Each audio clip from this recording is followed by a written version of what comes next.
Okay. Well, welcome everybody. Thanks for coming out. We're talking Set for Success on business ownership and entrepreneurship as teenagers and adults. It's still relevant to us too if any of you guys have your own aspirations. But it's so exciting to see our young teenagers grab these opportunities and be able to change their lives for the rest of their lives. Not just their teenage years, that's what they're focused on, but we as a homeschool community, right, we're looking into the future. And entrepreneurship is one of my favorite ways to trick teenagers into improving their lives without them even knowing, and they're just having a blast the whole time. And so when we talk about why do we choose to homeschool, I look out and I see a lot of good homeschooling parents, and I imagine it's not easy, right? It's much easier to ship your kids off on the school bus every morning and bye-bye, and we don't have to worry about it, right? But we choose to do this because we want our kids to have more opportunities, right? We understand that the fine-tuning of curriculums to their desires and dreams in life motivates them more to strive, and that's what entrepreneurship is all about. And so as I've worked with adults and teenagers, it's really easy to have some sort of cool thing I like, and I hope that the thing that I like to do is what you want to pay me money for, and let's make it happen. And that hardly ever happens, right? It's so hard. I work with so many individuals that they get off to a great start, and really fast motivation dies down and you forget and you move on.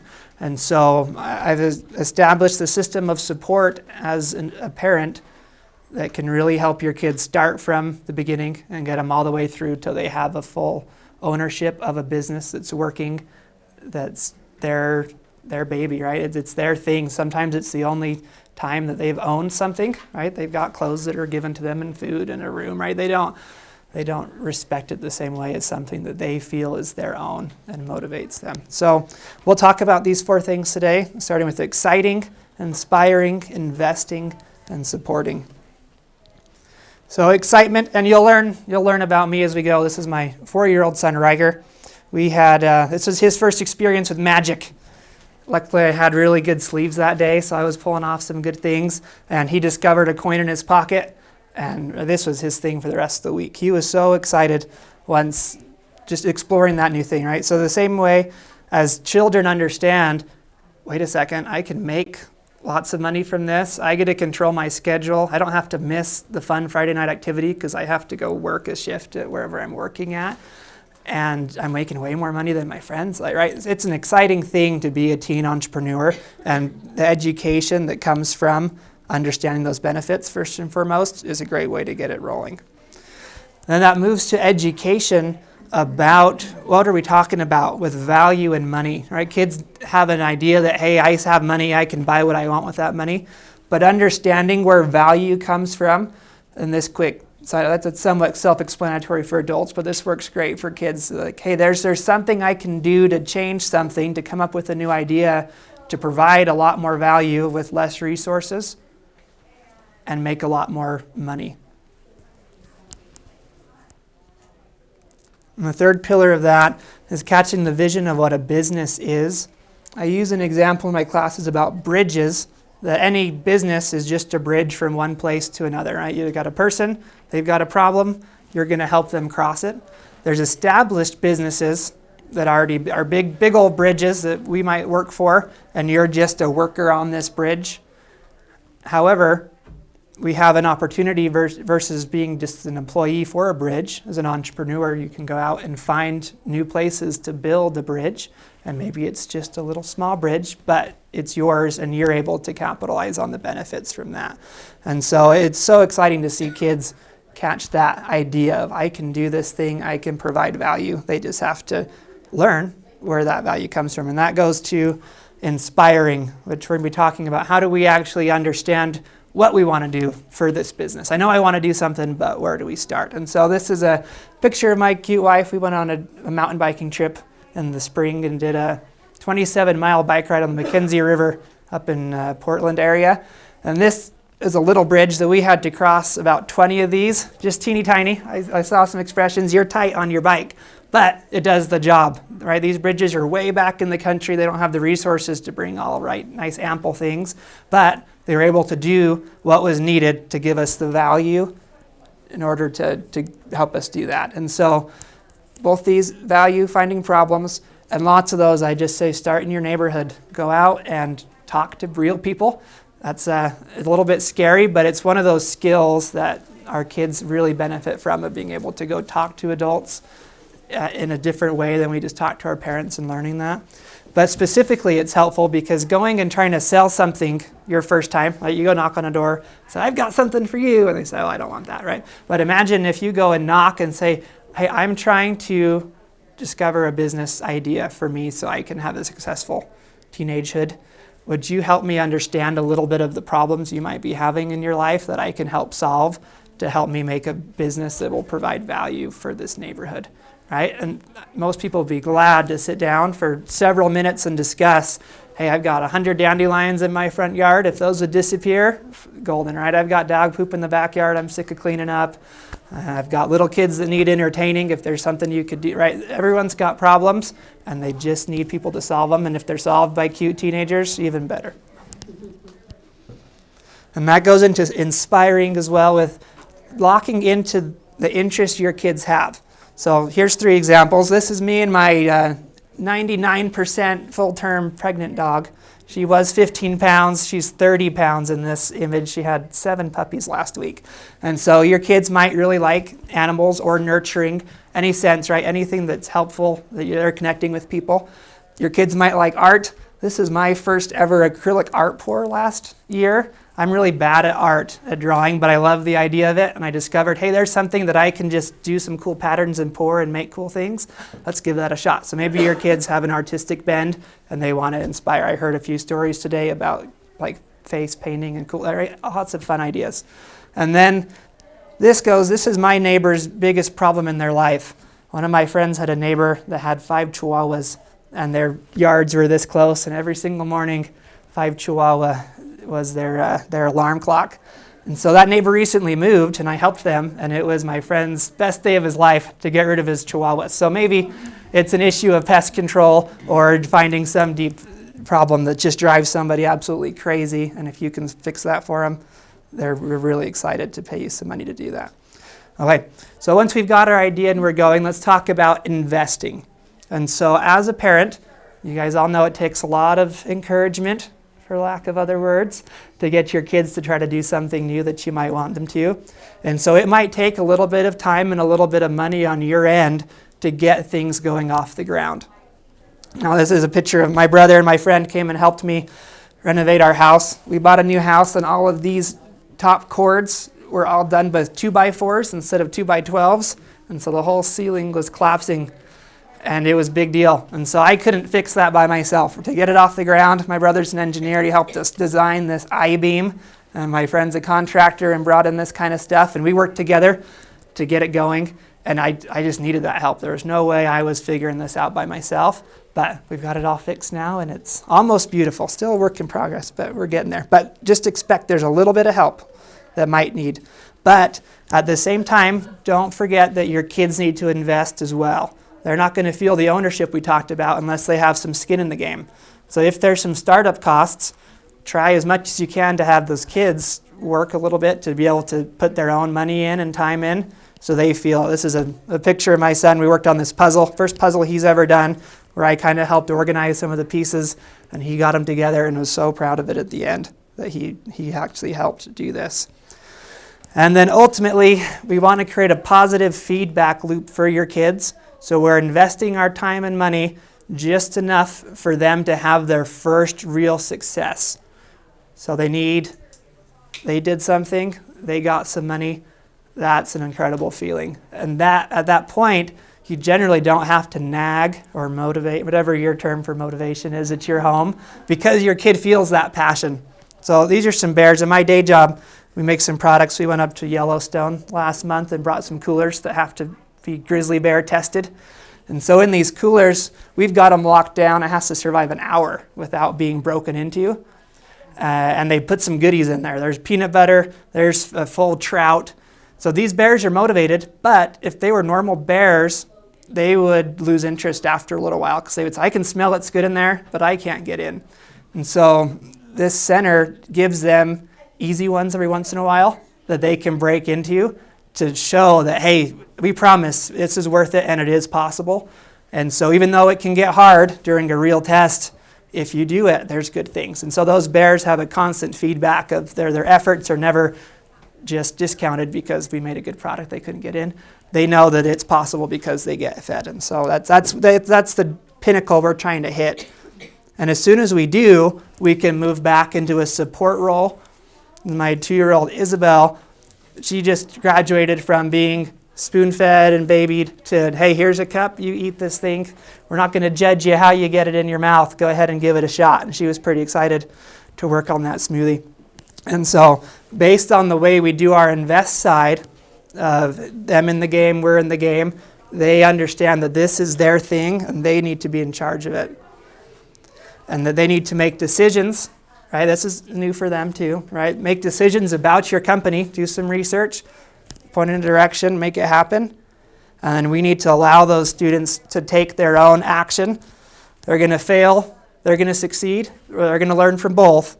And then we can have discussions with them as that support role. We no longer have to tell them what to do. We can just be that board of directors, right? Sits back, come to us with issues if they arise. Every once in a while, let's talk about how things are going and what support you might need that we can bring in. So that's my son Riker learned how to play pickleball for the first time. He was able to hit the own ball all by himself, and is so excited to do that. And that really, it's that simple, right? We just have to make sure we're hitting each of those 4 areas so they can have all the motivation support along the way until we're at a point that they can run it themselves. And these are just a handful of some of the skills that your kids develop. Again, it's a secret. They don't know they're developing these skills, which is the best part. But a few of my favorites on here, obviously communication, being able to talk to an adult in a different way than they're used to, of almost being a business relationship versus a power dynamic, even though there's always a little bit of that. But that is a unique thing that they don't really get except for when they're running a business like that. Math in action, kids always love to ask, when am I ever going to use this again? Right? If they have to work on their accounting and understand their numbers, it's really a good motivation to help with that. Leadership as well, especially if most businesses that I've worked with that had the most fun is a partner with them and a friend. And it gives them some more flexibility, and it gives them a partner to work through conversations with and think of new ideas. Because that's a really hard thing. When you're going it alone, sometimes you just need someone to bounce some ideas off with and working together to set those goals and go forward. And I could talk all day about more benefits, but I think you guys can probably see that for yourself. So let's open it up then to some questions to figure out anything you guys have. So when your kids come to you and they have a great idea, and you need to buy all of the supplies, whatever it is that they're doing, you know it's going to fail, it's going to totally fail because it's terrible, right? But do we help them along the way and let them fail, or do we say, well, let's talk through this? How can we help them to be successful and essentially abandon the terrible idea and go with something that might actually work? It sounds like you have some experience in that. Lots of experience with businesses. This is one of the things that they come to me, and I kid you not, I had a kid try to grab rocks from my side yard and sell them to me at my front door. And I was like, well, those are my rocks. Go draw me a picture and I'll buy that. But I mean, like, what do you do? Because they think, yeah, this is going to be successful. I'm going to start a business. I want to make money, and I want to encourage that. But at the same time, I don't want to tear them down and make them think that their ideas are terrible. Okay. So how do you strike that? Okay, let's talk about that. So for my day job, I'm a product marketing manager. And so something that we do is called concept research, where we say let's identify problems first. Instead of coming up with ideas, my ideas always are great, right? Go find a problem, work towards finding a solution, and then go verify that that solution is actually what the market, or I'm going to say the market, right? Neighbors, friends, family, whoever you're going to sell to. What are they actually going to pay for? What's the value matrix we're discovering? And so part of the program I've been working on is to help kids do that. We're not come up with a random idea and go for it. Let's go find problems, find a solution, and then go talk to people in real life and say, here, I'm not trying to sell you right now. I'm trying to see if this idea is going to solve this problem. And if they say yes, okay, let's talk a little bit more. Let's talk about how much value that is to you. What should I charge? Would you pay this much for it?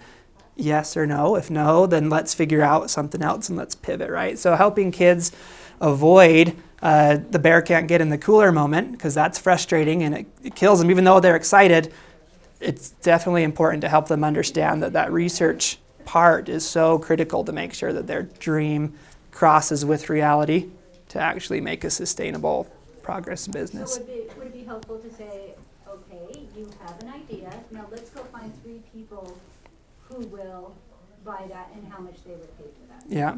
So they would have to go out and into their... Yeah, their that sounds great. find some- Thank you. Yeah, of course, yes. I think it's a very interesting idea for them to have a partner. I hadn't thought of that before. What do you think, or have you seen teen siblings try to manage stuff together, and is that a good or bad? So it probably depends on your teens, right? How they are, right? What would you think thinking? the business markets with my kids and the farmers markets, and it's hard because we've done once with cousins, but they didn't have a product that was as good as ours, and we put in all this work and did a lot more than they had. And so it felt hard because it was like, we shouldn't give you like all of this benefit, profit, because we put in more effort, et cetera. Our stuff sold better. Versus my other son, there's 2 of them, and one's younger, and he won't go like, we do samples, because the more you sample, about 1 in 3, depending on what your product is, will buy. And so I think that like, my younger one wouldn't do the samples, the other one would. He's the one that's making all the money, and so it can be tricky too, because then he's like, well, he didn't even ask, like, people, I sold all the product, like, so it depends on them. That's so good. And I would add, it depends on your goal. If your business goal is, let's do something fun as a family, where I'm approaching this from, my goal is to help your teenager have a very successful business that will replace his job from 16 to 18. This is going to be their job, and they're going to make way more money than they're going to make working at Arby's or McDonald's, right? So with that in mind, I would approach that through, in a real world business setting, when you're deciding who to partner with, that's a big deal, right? You're not just going to go yoke yourself to some up and coming, right? You're going to yoke yourself to someone that provides skills and opportunities that you might not have, and make sure that you're both in and both invested, right? Both partners, they're either going to put money into that business deal or expertise into that business deal. And so as siblings, I would say they need to either be equally yoked. So I've met some twins that's perfect for them, right? They're both in, they love each other, it's great. With a 14-year-old and 11-year-old, that's a lot harder, because that 11-year-old's not going to be providing the value unless, there's some talented 11-year-olds, right? Sometimes just being the cute one to knock on the door and smile, and there's value, right? So there's opportunities there. But really make sure you're not going to be bringing your 14-year-old down, forcing them to work with a partner that's not bringing value to the table. It's like 7-11, so the 7-year-old didn't have that drive. Yeah, so but that's a great question. So I find siblings that are equally excited, or friends that are already really close, that can be passionate about doing something together and live close is best. So any other questions?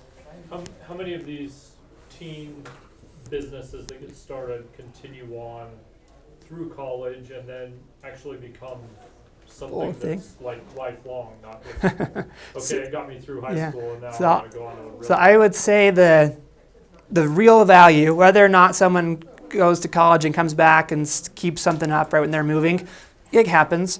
But it's really about the skill set you're learning doing that, because it can be applied to any situation as you grow up. And so I washed windows in high school as my business that we discovered. I worked with a friend. We did it. It was awesome. We got back into college, right? We went our separate ways.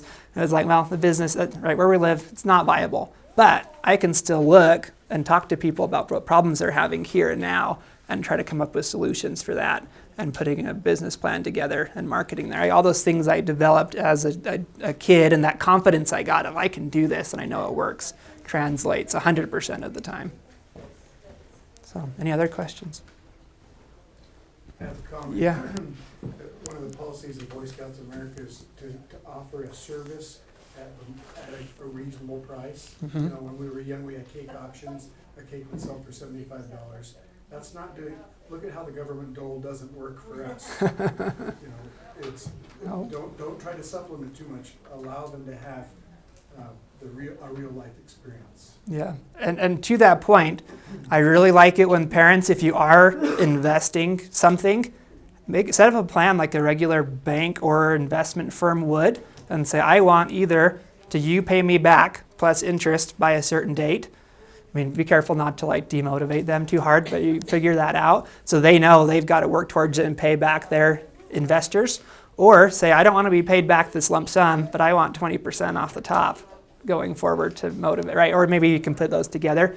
But Even if 549, you can say like half of what you make after our profit margin, half of it goes to college, or half of it goes to this, or this thing you want to buy as a family, or yeah, there are some your great. vacation, whatever, and then this half is what you play with.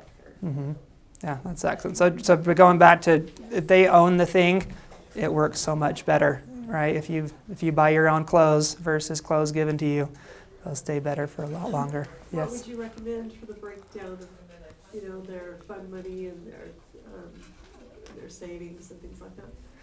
Oh man, I don't want to make a recommendation to you about what your kids want or don't want, right? I really like making sure they understand future expenses, because part of being a business owner is looking into the future environment and pivoting. And so as long as they understand their goals, or if they don't have any, that's a great chance to talk and say, okay, college is this is the money we're going, right? A bike is this, and work through that. But I would really lean towards letting them control most of that money that they're making by themselves, right? That's part of ownership. We all don't like taxes, and so let's keep the taxes low on our own kids' business, but helping them make good decisions about where to put that money is good, so it's not just straight down the drain into sugar and candy. But I feel like most responsible teenagers, right? They have ideas of goals. They have a few short-term things. They've got longer terms, like a new bike. But lots of them are already thinking to the future, especially if they're taking a business seriously and are having some saving goals. So. Yes. Do you have some examples of businesses, kids that have started? Yeah. What kinds are the most My daughter interesting came to you? me with, she wants to make dog treats and sell them at our local farmer's market. Yeah. But I didn't. And then her sister, who's just a year and a half younger, is like, well, I want to do that too. And so that isn't going to work with their personalities. I think One can do it. something else for Yeah. I mean, the that 11-year-old. sounds like an awesome idea. I would try to work on expanding that, right? If she were to come do this program, we would look at and say, okay, farmers market is only during the summer a handful of times. What else can we do to make this a more viable thing year-round?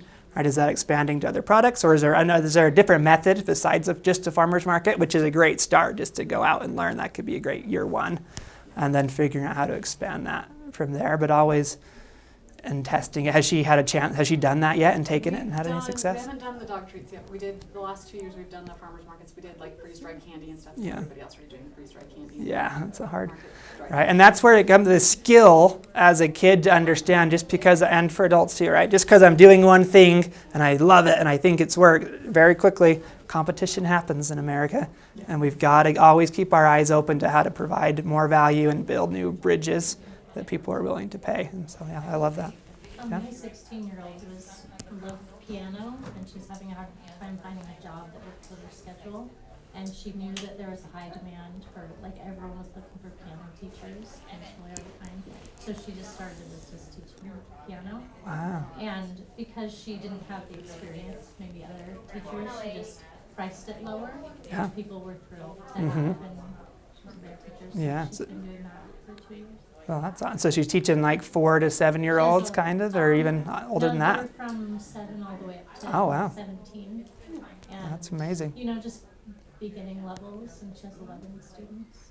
Yeah, that's awesome. So leverage, and that's a great example. Leverage something you love, so you're not actually working, you're just having a good time, and people are paying you for it. I love it.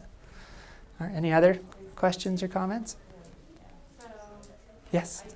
When they're under 18, they have a pretty big range of income they can make before they have to start thinking about taxes.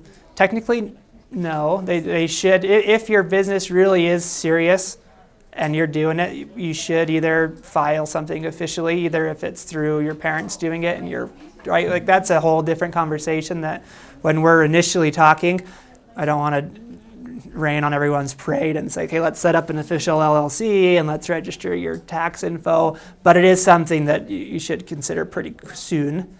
My daughter paid self-employed. Yeah. Because even though she didn't hit the threshold for income tax, if you're self-employed, you pay 15%.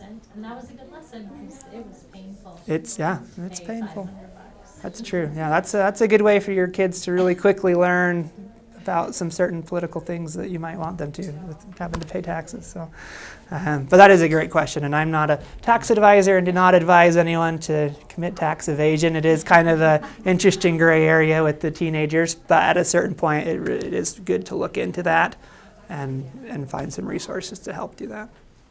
Is that something you teach through your program? It's something I teach to my adult consultant people, that we set up all the right things. Through the teenagers, our first course, it's just a semester, I was really focused on just getting things off the ground, learning principles, finding your product, crossing over with a real need, putting your plan together, and getting your first sales and implementing that. And that's the end of that just initial course. I'm always happy on the side to work deeper with people, right? If they're like, hey, we're really taking this super serious and we want to make sure we've got our websites to put together and our tax information and our business licensing, right? That's a whole nother world, but it's an exciting one, right? If we're like really into this, let's get into it and make it happen. So. Have you run into like the lemonade stand getting shut down because they didn't have a business license? I have not ran into that situation. It seems like there's always bigger fish to fry than your local 16-year-old or 11-year-old in that case. Yeah, so I would lean towards go for it. Ask forgiveness instead of permission-ish. Depend, right? And then as things get big enough that the first time you get that feeling of, oh, maybe we should look at this, look at it. But it'll be a while until you finish that. So one other question here. Yep, I do. So I'm the first booth in here. If you walk in the back door, just this close one, I'm just the first one right there. And happy to continue talking or answering further questions. There's a QR code in there. I'll pass this around for everybody. That kind of goes over what we talked about today. But if you'd like to come talk more than happy to talk to any of you. So any other last questions? Good. Okay. Thank you, everybody.